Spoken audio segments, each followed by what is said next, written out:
Most people think the First Amendment is just free speech. It's not. It's five freedoms packed into one sentence, and most people can't name all five: speech, press, religion, assembly, and petition. Together, they form the backbone of accountability.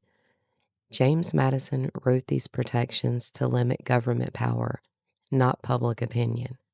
Today, we're breaking down the First Amendment explained simply. Here's the exact wording of the First Amendment.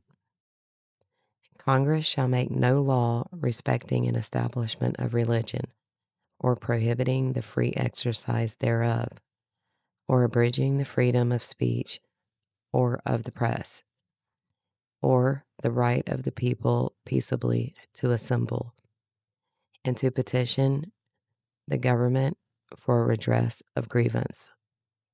45 words, 5 freedoms, 1 amendment. And originally, this applied only to Congress, the federal government. But in Everson v. Board of Education, 1947, the Supreme Court ruled that the First Amendment also applies to every state through the 14th Amendment.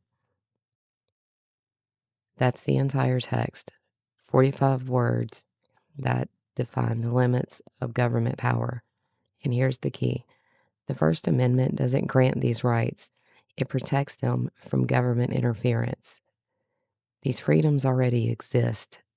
The Constitution just puts a wall around them.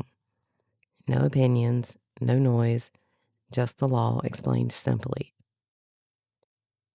I'm Steph, and this is BTN Truth Unfiltered.